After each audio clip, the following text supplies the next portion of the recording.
she really shows you all she can. Oriole, Oriole, dance across the Rio Grande.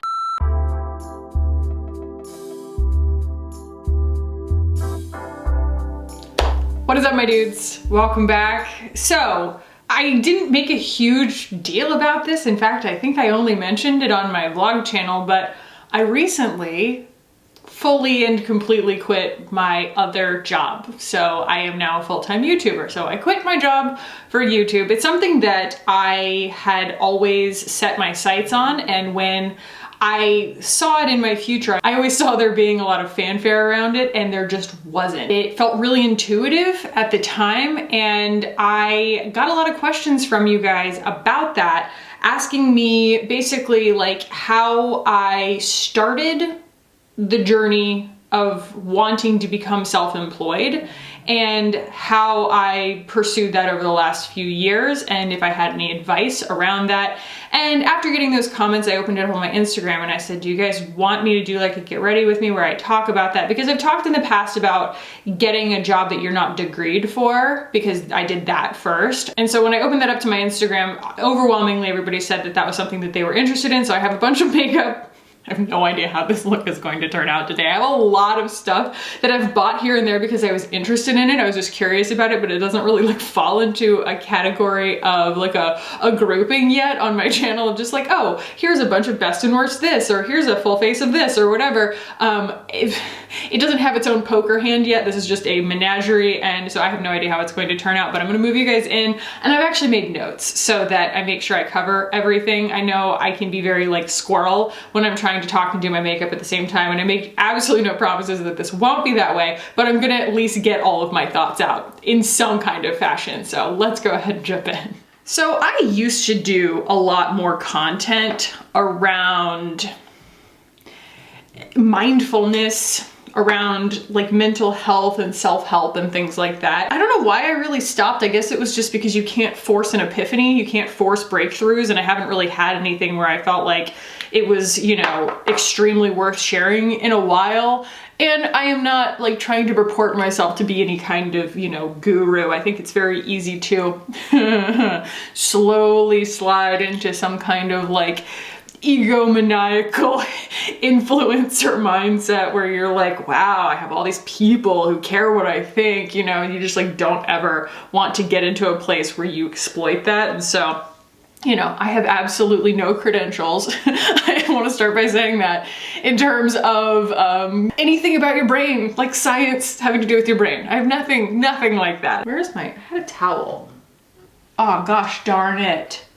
Who took my towel? So I want to make this as useful as possible without just like talking about myself, you know? I do tend to kind of be like, oh, I'm so flattered that you're curious what I think, you know, and then I just start telling my own story. I think it's gonna be more helpful if I can stay on the track of helping, you know, staying vague and maybe helping it apply to any kind of self-employment situation, not just becoming a YouTuber. But I can only kind of relate it back to my own experience. So I apologize in advance if it kind of, you know, doesn't fit every single scenario. But I should start by saying that my mindset in life, and it's just something that I think I was blessed and cursed with, is the inability to compromise on my own happiness. Like I start to feel like I am chained down when I'm unhappy, and I have developed my own process in life of taking inventory and assessing constantly in my life what it is that's making me happy or unhappy. And it's something that's like such a valuable exercise that I feel like a lot of us kind of aren't taught to do. We have processes in our lives that we are kind of indoctrinated into slowly but surely, and we don't necessarily question them for that reason. And so a lot of times we find ourselves kind of later down the line in situations where we realized we aren't happy, but we don't really know why, because we weren't like, you know, given permission to ask ourselves that question at any point in the process. Happiness actually doesn't really seem to have a value placed as highly on it as money or earning potential or anything like that in our society. And that is something that I feel like some people think is mutually exclusive for that reason, that you can't be happy and abundant at the same time. I also want to start by saying that I think anybody who has done something off the beaten path and kind of challenged the status quo, I mean, even as small as what I've done, you know, there's hundreds of thousands of YouTubers. Like, a lot of people are doing the same thing that I'm doing. So, I mean, it's not like I, you know, created this path necessarily, but I think everybody kind of has to chart it for themselves.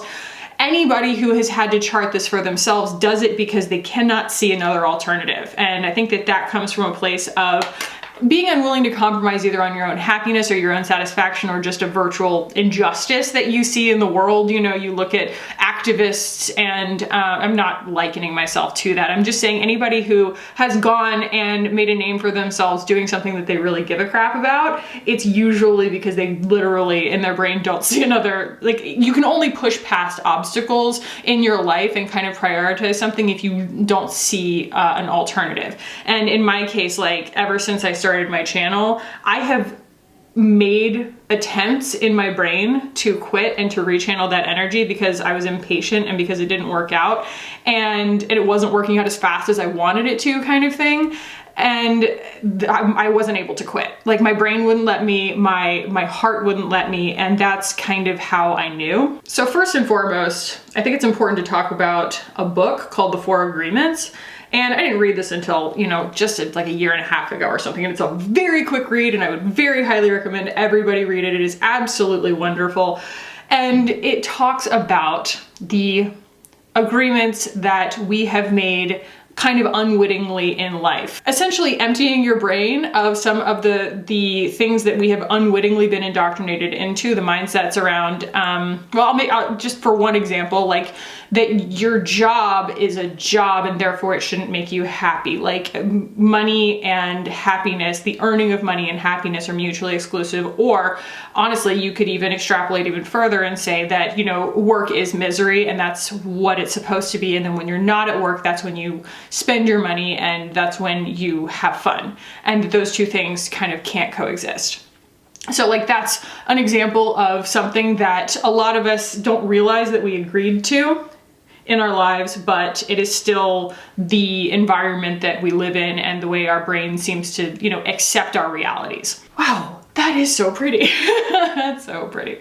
That was the Marc Jacobs, and I just picked that up. That's the extra shot, and I used that kind of as a foundation, and then I went in with my Kosas concealer, and they just really like each other. And another example kind of a thing that I feel like I agreed to unwittingly was just that experience was something that was going to dictate my earning potential, and that I was going to always be, you know, a victim essentially of whatever rung of a ladder I was on. This is green powder.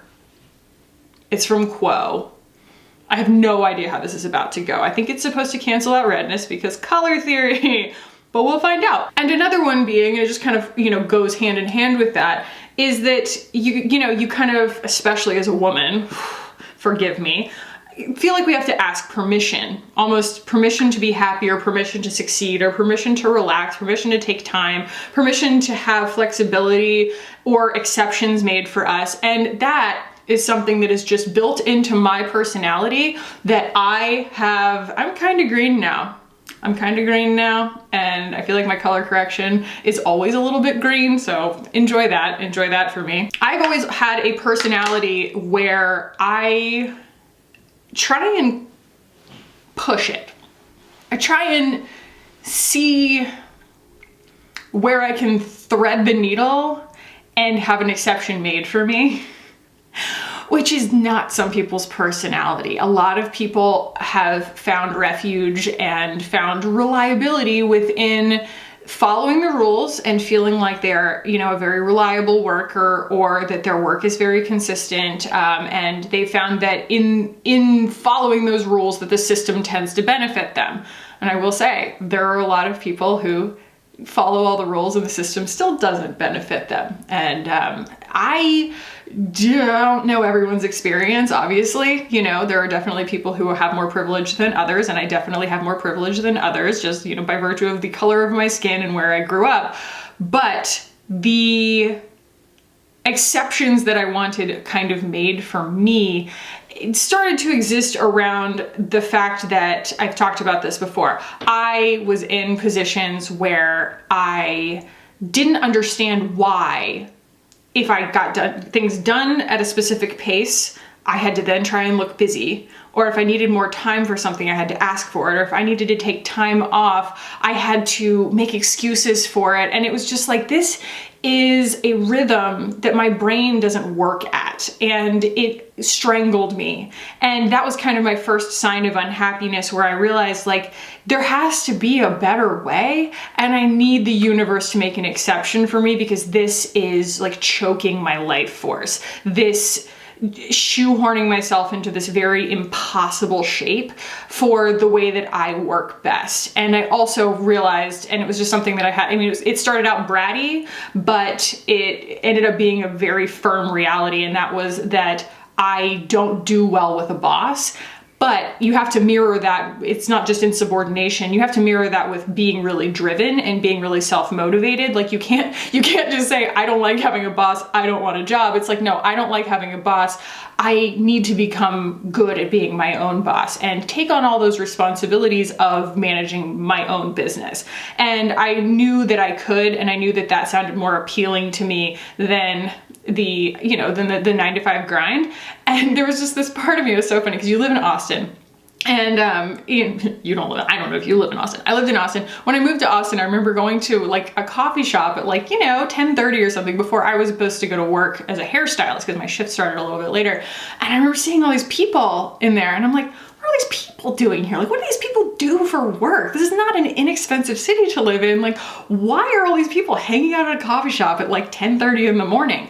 And a lot of them had their own businesses. They were graphic designers, or they were architects, or they were this, or they were that. And I don't really know what like implanted that in my brain at that point, but I remember saying to myself, there are people who can go to Target at 1 o'clock in the afternoon. I want to be one of those people. I shouldn't have to like clear my lunch break with somebody, And I have more autonomy than that. Like, I am a better worker than that. And I am someone who doesn't need constant supervision in order to be productive. Therefore, I deserve the privileges of being able to have a flexible schedule without somebody thinking that I am like, goofing off. And that was honestly the spark of everything, where I was like, I want to be one of these people that has this kind of flexibility that would make me so happy in my heart. Blursh? My son is finding his voice. Her name is Rio, and she dances on the sand, just like the river twisting through the ceiling. And when she shakes, she really shows you all she can. Oh, Rio, Rio, dance across the Rio Grande. So again, trying to get back to making this useful for you, I watched a TED Talk by the lawyer I talked about not that long ago, Emily D. Baker, who, I watch here on YouTube, and she was talking about the 3 words that will change your life. And she really talks about, the 3 words that change your life, I'll spoil it for you, is just basically like deciding who you are and kind of summing it up in 3 words and having that be sort of your North Star. So it's different for everybody. But something that I really appreciated was how well she articulated the difference between having a path that leads you to a job, that leads you to a career, and leads you to a life. And letting that be the linear path that decides what your life looks like, because it's like, life is what happens when you're not at work kind of thing, versus the choosing a life mentality, deciding what you want your life to look like because it's what you enjoy, and figuring out how to sculpt your work around that. And for me, there was just something about knowing that I deserved to do what I love, because I'd had a taste of it, right? When I was a hairstylist, you get a taste of the autonomy and the creativity and getting to be yourself. It's just extremely hard on your body, and it is hard to climb past a certain point without kind of becoming one in a million. You know, you have to make a star of yourself in order to make a lot of money. Either that or you need to go and be like a salon owner, and oh boy, that is an enormous amount of risk to take on. And as a hairstylist, I feel perfectly comfortable saying this. On the whole, hairstylists as employees are kind of unreliable. And so it's a very, very like tenuous business to get into, and it's just a hard thing to manage. So I didn't want to do that, but you get used to the, if I'm not working, no one's expecting me to look busy mentality, which is so wonderful and freeing. Being your own boss, taking satisfaction in your own making. Like you get to start and finish, start and finish, start and finish all day. And it can get kind of exhausting, especially when you're doing men's hair, because it's really, really quick. And so it's like this revolving door of like having to be on for a new person every few minutes. But there is such an amazing sense of satisfaction to getting commissioned for an art project, doing the art project, and then that person being super, super happy with it at the end, hopefully.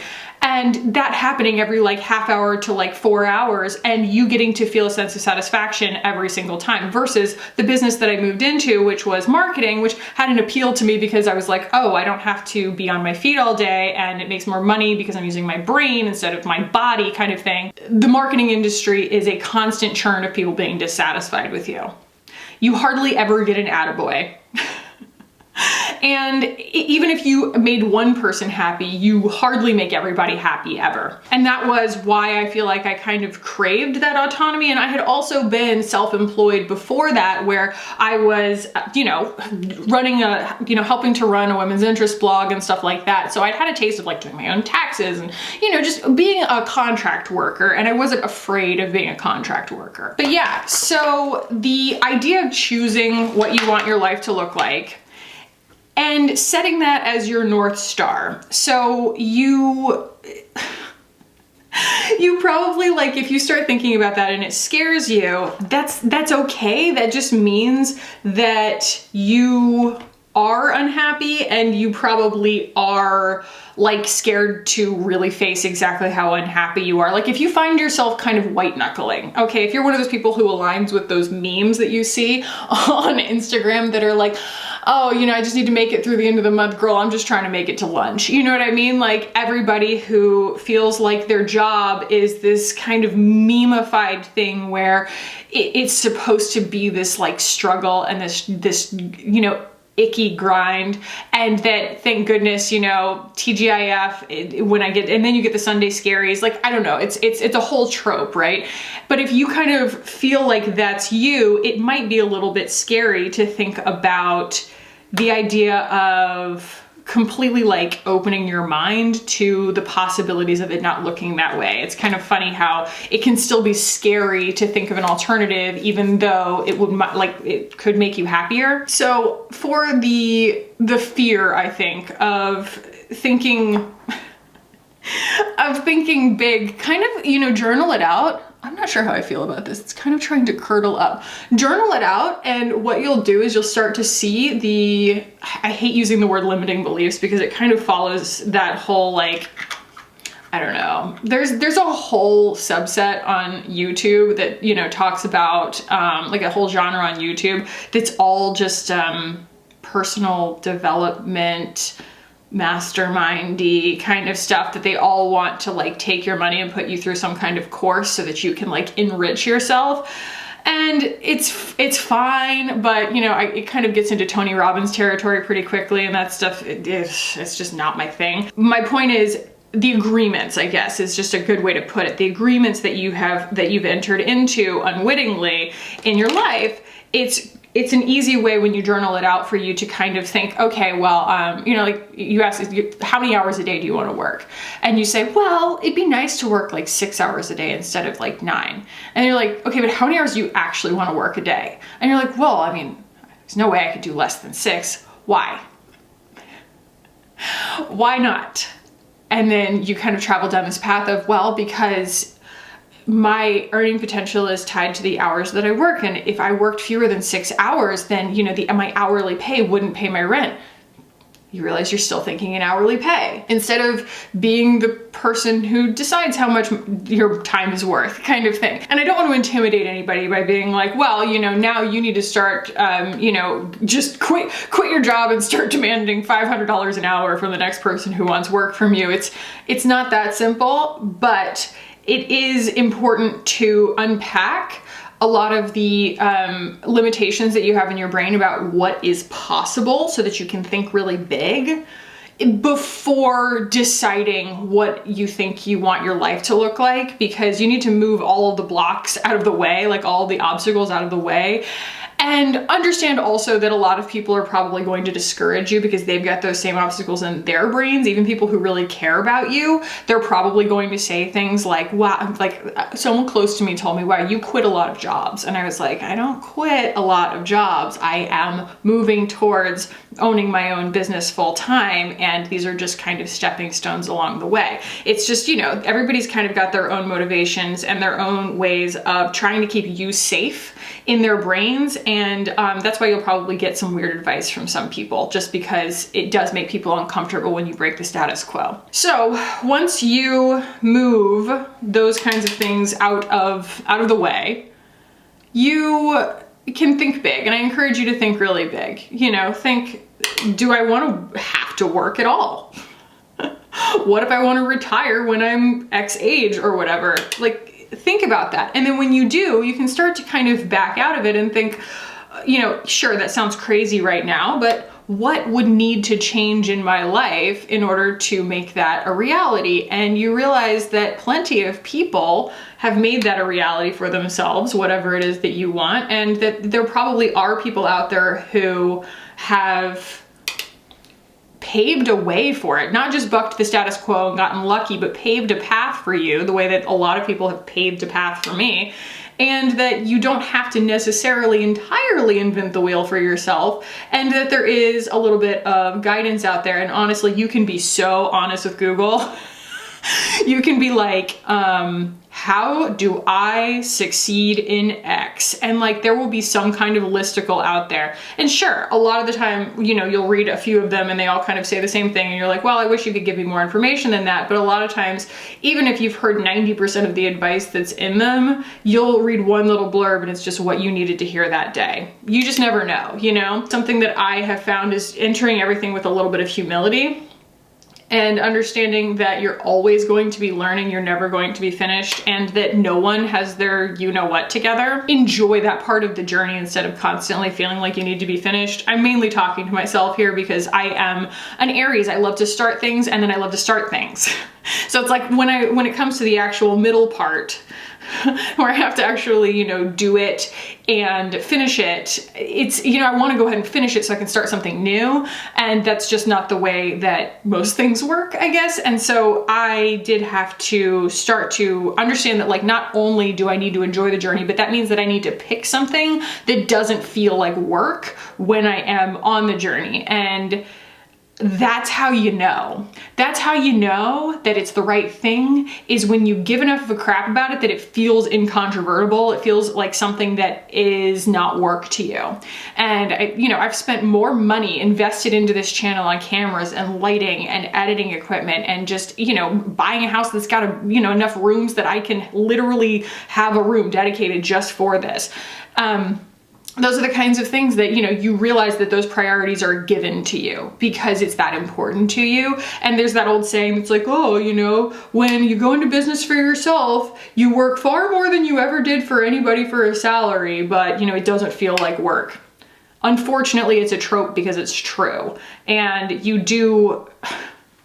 I don't want to like toot my own horn here or like sound like a martyr. That's really more what it is. I don't want to sound like a martyr, but like 2018, January 1, I decided I'm going to make this my career. And I started making 5 videos a week while working full time. And I filmed all of my videos over the weekends. I literally didn't do anything on the weekends.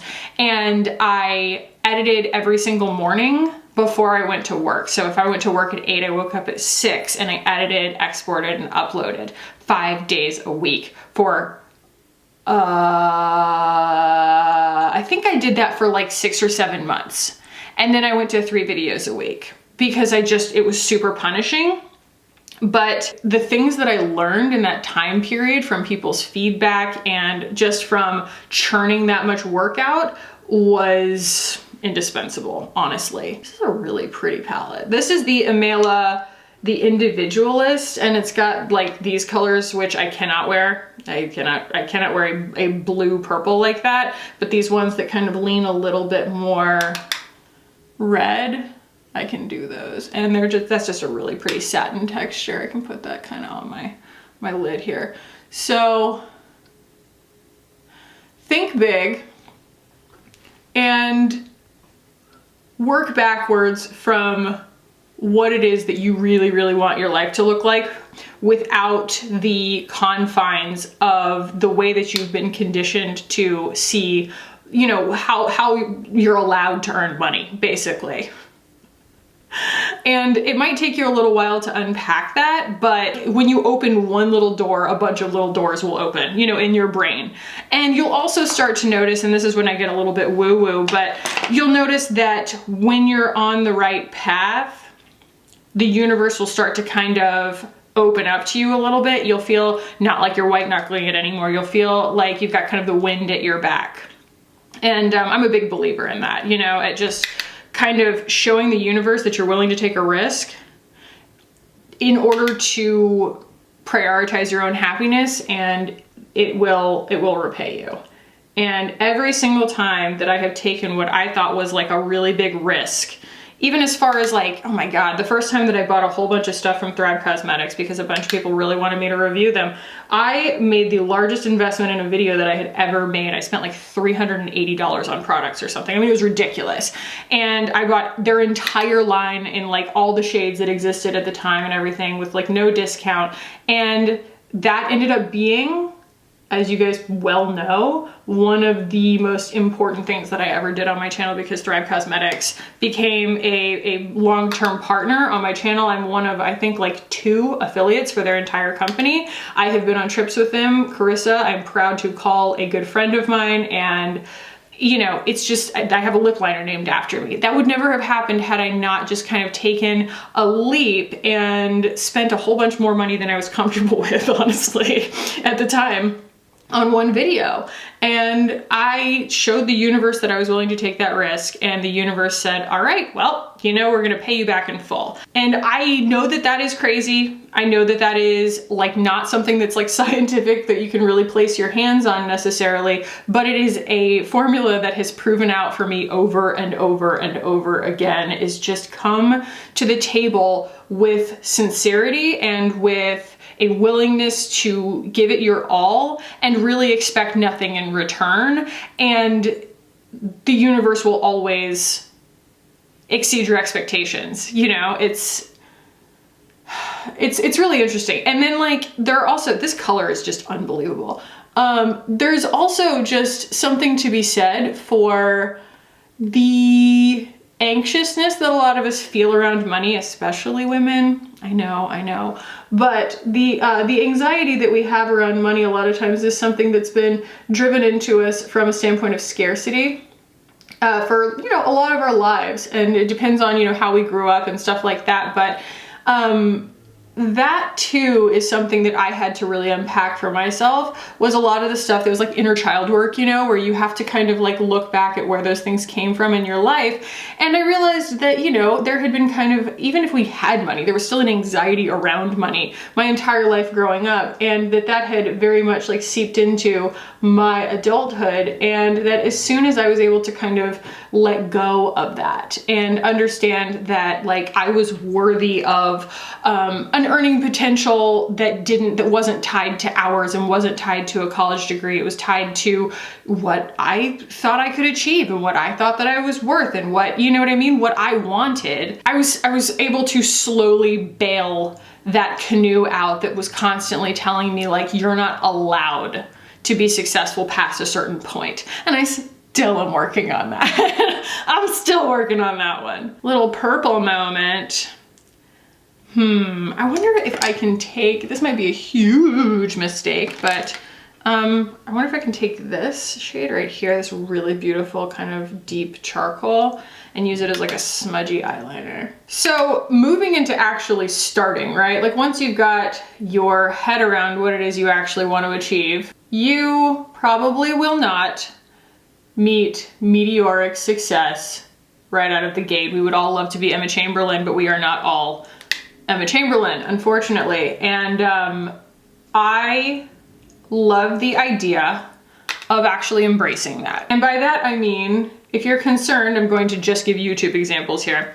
But if you're concerned, for example, that you're going to put content out and it's going to get a bunch of really, really stinky, mean comments, please understand that you will get 0 comments. You will get no comments.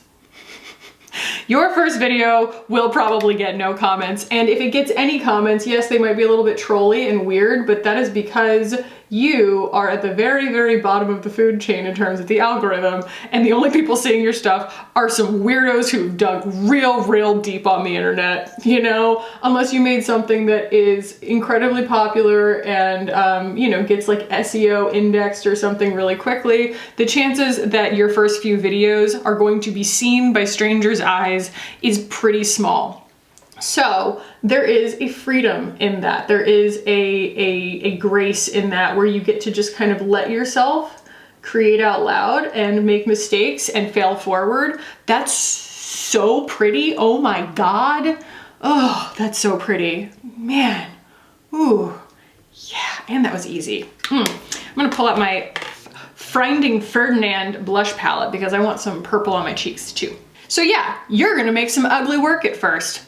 And I highly encourage you to go out and make some ugly work, okay? Perfectionism is what will keep you from doing anything. And I don't mean doing anything well, I mean doing anything. There are YouTubers with millions of subscribers who did have some kind of meteoric rise and still could not overcome their own perfectionism and ended up scuttling their own ship. They ended up just taking down their own channel because they were so obsessed with the perfection of their content, when really, all that mattered was that their fans or their viewers or whoever just got to spend time with them. Here I am, I'm constantly like, oh, my makeup's not blended properly, or somebody told me that they didn't like the way that I did whatever, you know, and like that's the thing that I'm hung up on when I should be concentrating on the people who are like, I love spending my morning with you. Oh my gosh, I get to be first on this upload. Oh my gosh, I am so grateful for your content. Like those are the kinds of people who I should be giving more space in my brain, you know? And I think that the other thing, because we were talking a little bit about having other people who have done something similar and how you are always going to be able to take something away from someone's advice. You will. I mean, there's a lot of people out there who have taken a lot of different paths and they've gotten a lot of different opportunities, and there's always something to learn and to humble yourself before. And I encourage you to do that, but also to recognize the power of your own process, right? And just understanding that it's going to happen for you. If you keep working, it's going to happen for you. It's just going to probably take a different form than you could have foreseen. There is something that, okay, so my favorite astrologer slash tarot reader, her name is Sarah Verba. If you don't watch her, she's just the loveliest. The more I learn about her, because she's been talking about herself on a little bit more like personal level on her channel lately, the more I learn about her, the more I just like her. Like she's just someone who I could be friends with. She's just really lovely, and her astrological readings are awesome. So anyway, she calls it the unknowable horizon. And it is based on the idea that, and I need to like stop doing this for a second in order to articulate this properly. It's based on the idea that everything that you can predict or hope for or imagine for yourself in your life is based only on the paints and the tool sets that are already in your brain, which means it's only based on things you've already experienced. Follow me on this. So if you're only able to paint with the colors that you've already seen, how can you welcome something that is completely new? You have to trust the unknown in order to do that. Otherwise, you are boxed in only by your imagination, and your imagination is only composed of the things that you've already experienced. Do you see what I mean? So in order for you to do something new that has not been done by someone else, because it is your path, it is your experience, there has to be this openness to mystery and this trusting that an outcome that you can't yet foresee is going to be better than what you can imagine. And that leaves space in your life for very, very good things to come. Because if what you see around you disappoints you, there are always things in your life that have led to that. And that doesn't mean something's your fault. That just means that there were things that coalesced to create that around you, and that you now, taking agency of your life, have the power to start moving the wheels in the direction of what you want. That doesn't necessarily mean that we all have the same opportunities, or that we all have the same control, or that we all have the same freedoms, but once you do take that agency, even if you're making really ugly work, even if you're not successful right out of the gate, even if you feel like you have more challenges than other people, or you're up against more than other people, you still can reverse the narrative at any point. You can decide that you're going to, at the very least, start talking to yourself differently, thinking about the potential of your future differently, and deciding that the things that you could control up until now, if they didn't end up the way that you wanted them to, that's not the be all end all. Just because something has been some way along for a very, very long time does not mean that that is the way that it will always be, I guess, is the best way to put it. And that you get to decide that to whatever extent. Something that I think is also important to point out, because everybody has these like truisms about being a creative, or being, I don't consider myself a creative, but being an entrepreneur, or growing any kind of following online, or, you know, because it's all of these places, especially when you are starting your own company or becoming self-employed or whatever, they are competitive, right? And you have to kind of navigate not just the quality of your own work, but the space that you're entering into as far as becoming your own boss. You will compare yourself to other people. Try not to, but you will. So forgive yourself. The whole like, oh, comparison is the thief of joy. It 100% is, but you're gonna do it. Everybody does it. And there is a certain healthiness in comparison. My husband pointed this out to me because he was, you know, an athlete, a world-class athlete at one point in his life. And he told me that he would really cite the other people, his competitors in his life, for helping him to actually like unlock his potential in terms of running, because he saw other people doing it. And so he was comparing himself to his peers, and he was seeing what was possible, and it helped him to stop limiting himself in his own mind. And that, to that extent, comparison can be very healthy. You just have to understand when you are in the right mindset to receive those things, and when you're in like a doom scrolling mindset. If you're in a doom scrolling mindset and you're just jealous of people, understand that that's not helping you. But for me, like sometimes I scroll through people's feeds and I go, man, I really wish I was that good of a photographer. That's not an unhealthy mindset. That is setting goals for yourself and saying, when I have some bandwidth, when I feel like that's something that I want to achieve and that I have the time and the energy to do it, I'm adding that to kind of my mental queue of things that I want to improve upon. And that's different from scrolling through and going, oh, I wish I'd had that idea. Oh, I wish that I had gotten that brand deal. Or worse, she's not even as good as me. Why did she get that brand deal and I didn't? Or why is that person on that PR list and I'm not, kind of thing. You cannot let yourself get weighed down by those things, because you have no control over them. And honestly, the way that those things work in the background of like brands and companies and stuff like that, I am speaking specifically about the influencer space right now. Oh boy, if you think that it is any kind of organized and communicative and linear matrix, it is not. It is chaos. Most of the time, the people who are running social media are like interns or pretty like new-ish kind of people in the workforce, because it's so gosh darn tedious. You are emailing dozens and dozens and dozens of people a day, and people who are making large paychecks and doing strategy just don't want to do that stuff.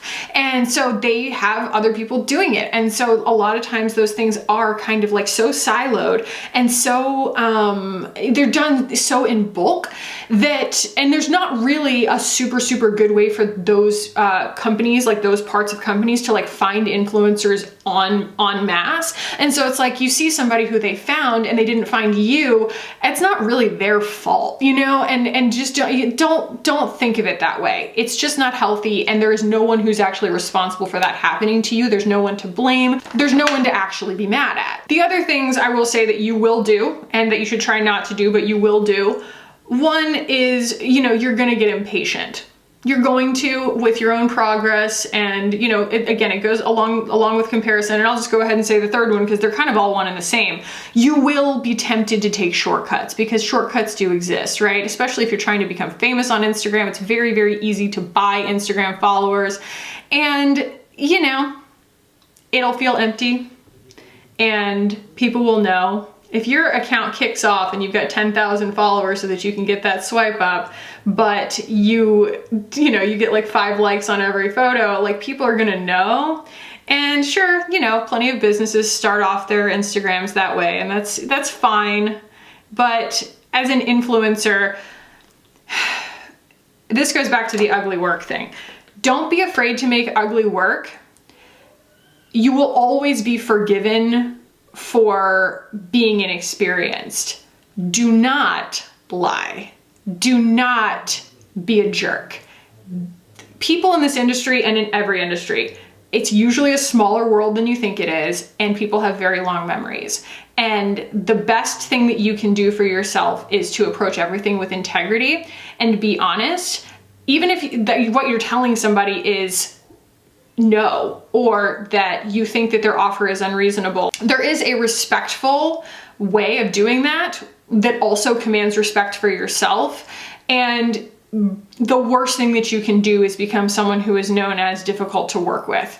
And from an audience standpoint, or in other industries, I guess from a client standpoint, the worst thing that you can do is become someone who they know is unreliable or who lies. And so you guys know, you know, the entire basis of my channel relies upon being able to give you guys advice that I feel like I can stand behind 100%. And that is why I often test and test again and qualify again my reviews, is because my worst nightmare is for someone to message me and say, you told me to spend my money on this, which I never would. I don't ever say you need to buy this, but you know, you gave me this advice and this didn't work for me, and what you said wasn't true. Like, that would kill me.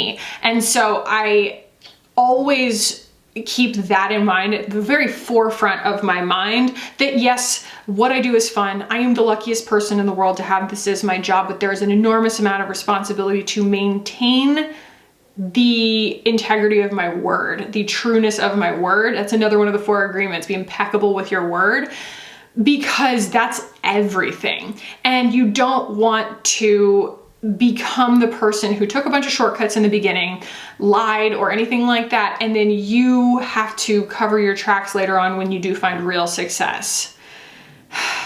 Because it is a very long process. It is very easy to be tempted to do those things, and I know that it is you'll see people around you do it and it will look like they find success because they did it, but I don't know, man, tortoise in the hare. Like, I will always be slow and steady wins the race. It's just how I sleep at night, you know? So I'm going to finish this look off with a color called Fjords of Chaos. My friend Ted McKnight of Buffalo Beauty Boy partnered with Finding Ferdinand and formulated me my own shade of lipstick that happens to be vanilla scented, that he made specifically for me. He made another shade for Hannah, Hannah Louise Poston, and Ted is also a hairstylist, and so I feel like he kind of shares my passion for color theory in a lot of ways. If you guys haven't watched his channel, he's the cutest. I just hadn't gotten to use this shade on camera yet. And I think that the other final thing, it's not in my notes, but it's something that I wanted to make sure that I covered, is just like, be open to help and be open to friendships and partnerships and things like that. It took me a long time, as you guys know, to find any kind of friends on the platform. I made a lot more friends in the form of brand owners, actually. People who I just felt like I related to, and I do. I have a lot of friends who kind of are in the industry and give me some very, very cool insight about, like, you know, what it's like on the other side. And that kind of helps me understand from a marketing standpoint, from an influencer standpoint, like how both sides feel. And that is why I always talk about how you'll never know everything about a lot of these things. They get a lot of hype online, like either good or bad. You know, brands that are doing good things, brands that are doing bad things, brands that get, you know, brands that get in hot water for things, you'll just never, ever get the whole story. It's literally not possible. The partnerships, the friendships, the people who you find, I've always been very independent and I've always been very bad at asking for help. And that's been something that I've had to really emulate in this field, because it's what my grandpa used to say. He's like, you ask for help, you make a friend. And it's a very humbling thing. Like as an Aries, I always want to do everything myself.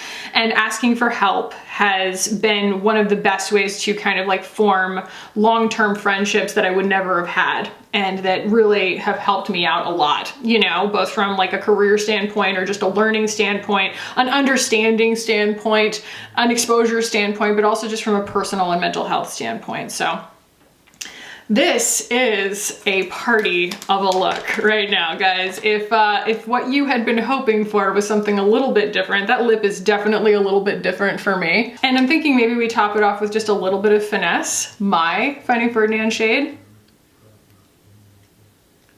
Knock the edge off that pink ever so slightly. Give it a little bit of a balmy texture. Brings it a little bit down to earth with that purple eye that I have going on. So all the stuff that I just used I used the Marc Jacobs, the Extra Shot, and I actually really like this. It's very pretty, although I've been having very, very good luck with all foundations lately. I think it has to do with my skin adjusting to the weather and the fact that it's like naturally refrigerated outside right now. And so everything just kind of stays long wearing on me. It's been really pleasant, but honestly, like, hard to discern between good and bad at this point. Oh, and I started with the Glow Lust. I do really like the Glow Lust, but I do think that, like, you know, there are other glowy things that work just as well. The Kosas, you guys know I love that. The Amela, this was really awesome. What was this one called? This is the Individualist, and I loved the textures of these. I actually really enjoy the texture of this one right here. It's this lovely, like, true charcoal color. And it made such a beautiful eyeliner, and I think that it would actually be a really pretty crease shade too, because it's not quite as sooty as I thought it was going to be. It's actually a little bit more like spreadable because of the texture. And I didn't actually get to try this foiled shade, but I did use this foiled shade. They are super, super beautiful. The only thing about these, and I still haven't had like a lot of luck with it, is that they do crease. It's just weird. These are very, very creamy formulas, and I feel like it kind of makes them crease over the day, which is very strange. It's hard to get them to stay put. And I want to thank Ted for formulating Fjords of Chaos for me. It is truly the right name for a shade for me, isn't it? So that's the vibe today. I told you guys I didn't know what direction this was going to go in, and I think I like where we arrived. It's a little much. I feel a little bit like a Malibu Barbie, but it's fine. But yeah, thank you for your questions around this, and thank you also for forcing me to take a moment and actually take inventory of the milestone. You know, we just hit 10,000 followers on Instagram. I'm pretty close to 50,000 subscribers on this channel, which again was my kind of like informal, I'm a real YouTuber milestone back in the day. I was always like 50,000, that's when it really happens. And I'm just amazed at kind of how gradually we've slid into it, and how it's just been such an exercise in patience for me, but also just a lesson in hard work pays off, and like long-term commitment to one thing pays off. And the fact that I have wanted something badly enough that I have managed to stay the course on it is a pretty big accomplishment for me. So thank you for like forcing me to sit with that and appreciate it because it's very cool. Also, just thank you for your curiosity. I like being able to kind of offer you guys some things that aren't necessarily specifically makeup related. So if you have any other kind of questions that you think that I might be able to have a get ready with me about or something in the future, let me know. I'm happy to do those kinds of things. Do I have lipstick on my teeth? I feel like I do. But yeah, guys, if you enjoyed this, do give it a thumbs up. If you want to keep hanging out with me on this channel, hit the button down below and subscribe. I would love it if you guys did. Thank you so much for watching and for hanging out with me today. I love you so much. And I will see you in the next one. Bye, guys.